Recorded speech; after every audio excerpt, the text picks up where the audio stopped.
प्रिय विद्यार्थियों, famous Hindi channel में आप सभी का स्वागत है। कक्षा 9 हिंदी काव्यखंड के पहले पाठ यानी कबीर के साखी का अध्ययन हम लोग कर रहे थे।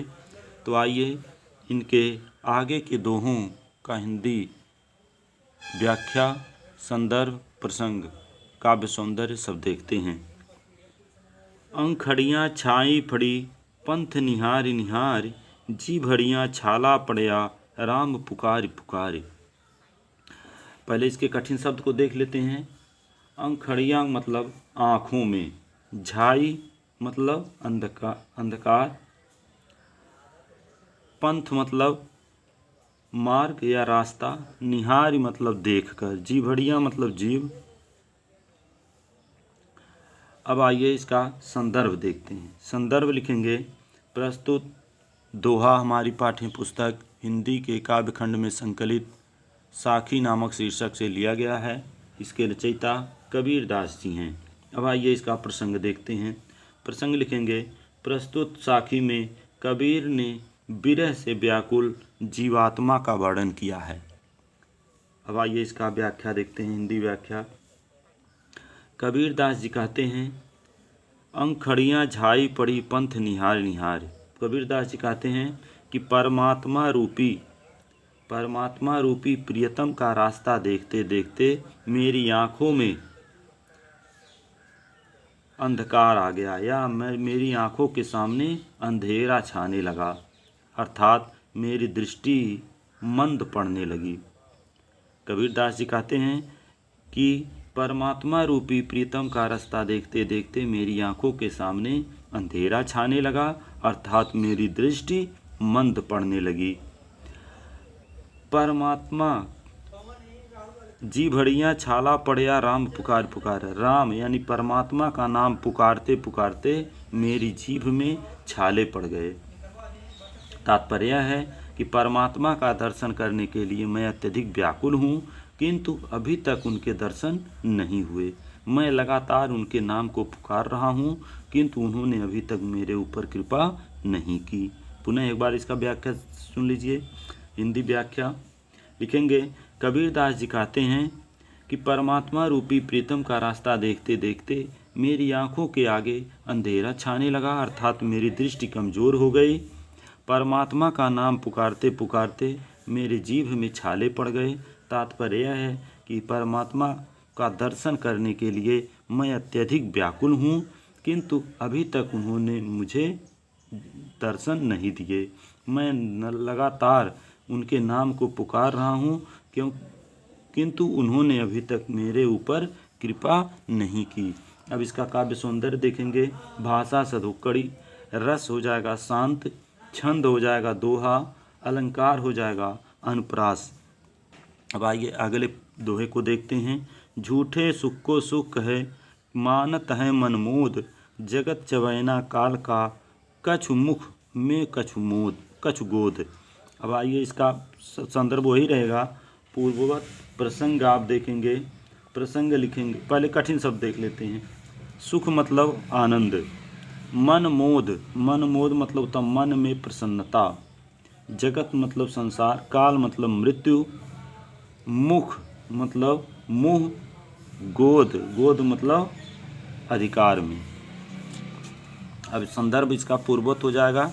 प्रसंग लिखेंगे, प्रस्तुत दोहे में कबीर दास जी ने इस नश्वर शरीर पर घमंड न करने के लिए कहा है। अब आइए देखिए व्याख्या। कबीर दास जी कहते हैं, झूठे सुख को सुख कहे मानत है मनमोद। कहते हैं, हे मनुष्य, तू सांसारिक सुखों को सुख मानता है, अपने इस नश्वर शरीर पर अभिमान करता है। जब तेरे ऊपर जगत चबैना काल का, कछ मुख में कछ गोद। जब तेरे ऊपर काल का प्रभाव होगा, अर्थात मृत्यु आएगी, तब तेरा कोई बस नहीं चलेगा। ये तेरा सुख, तेरा वैभव सब तेरे मन में और कुछ तुम्हारे हाथों में धरे के धरे रह जाएंगे। पुनः एक बार सुन लीजिए। मनुष्य को संबोधित करते हुए कबीर दास जी कहते हैं कि हे मनुष्य, तू सांसारिक सुख को सुख मानता है, अपने इस नश्वर शरीर पर अभिमान करता है। जब तेरे ऊपर काल का प्रहार होगा तब तेरा कोई बस नहीं चलेगा।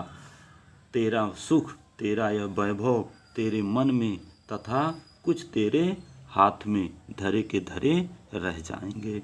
आगे देखिए इसका काव्य सौंदर्य। भाषा सदुक्कड़ी, शैली मुक्तक, रस हो जाएगा शांत, छंद हो जाएगा दोहा, अलंकार हो जाएगा अनुप्रास।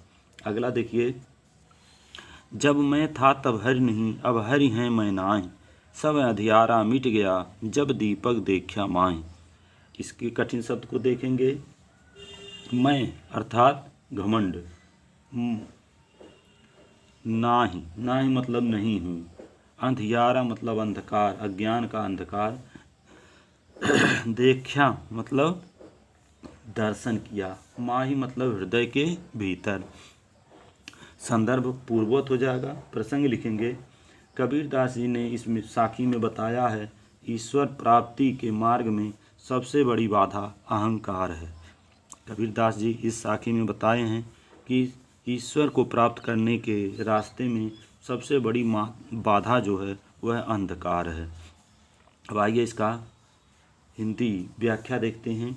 जब मैं था तब हरि नहीं, कबीर दास जी कहते हैं कि जब तक मेरे मन में अहंकार की भावना थी तब हरि नहीं, तब तक परमात्मा मुझसे दूर रहे। अब हरि हैं मैं नाही, और जब ईश्वर मेरे हृदय में प्रवेश किए तब मेरा अहंकार समाप्त हो गया। सब अंधियारा मिट गया जब दीपक देखा माही। अंत में कबीर दास जी कहते हैं कि जब ज्ञान रूपी दीपक के जलने से, ज्ञान रूपी दीपक के प्रज्वलित होने पर मेरे अंदर का जो अज्ञान रूपी अंधकार था वह सब मिट गया। आशय यह है कि ईश्वर के दर्शन होने पर अज्ञान रूपी अंधकार स्वयं ही नष्ट हो जाता है। पुनः एक बार देख लीजिए। कबीर दास जी कहते हैं कि जब मेरे अंदर अहंकार की भावना थी तब तक परमात्मा मुझसे दूर ही रहे।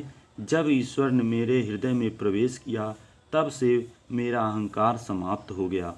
अंत में कबीर दास जी कहते हैं कि ज्ञान रूपी दीपक के प्रज्वलित होने पर हृदय का ज्ञान रूपी अंधकार मिट गया, अर्थात ईश्वर के दर्शन होने पर अज्ञान रूपी अंधकार अपने आप ही नष्ट हो जाता है।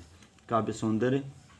भाषा सदुक्कड़ी, शैली मुक्तक, रस शांत, छंद दोहा, अलंकार अनुप्रास। अब आइए अगले पद की ओर चलते हैं। अगला पद है, कबीर कहा गर्भियाँ ऊंचे देख यवास, काल पर्यो भुएं लौटना ऊपर जामे घास। इसमें पहले कठिन शब्द को देख लेते हैं। कठिन शब्द है गर्भियों मतलब घमंड करना, गर्भियों मतलब घमंड करना, आवास मतलब निवास, काल ही मतलब कल, काल ही मतलब कल, भुएं, भुएं मतलब होता धरती पर। अब आइए इसका प्रसंग देखते हैं। संदर्भ पूर्ववत हो जाएगा। प्रसंग लिखेंगे कि कबीर दास जी ने इस साखी में संसार की नश्वरता को प्रकट किया है। कबीर दास जी ने इस साखी में संसार के नश्वरता को प्रकट किया है। अब आइए देखिए क्या कबीर दास जी कहते हैं। जीव आत्मा को संबोधित करते होते हैं, कहते हैं, हे जीव, कबीर कहा गर्भिये ऊंचे देख आवाज। कहते हैं, हे जीव, हे प्राणी, तू अपने ऊंचे ऊंचे भौतिक आवासों को देखकर घमंड मत करो। ठीक है, कबीर दास जी कहते हैं कि हे प्राणी, तू अपने ऊंचे ऊंचे भौतिक आवासों को देखकर घमंड क्यों कर रहा है।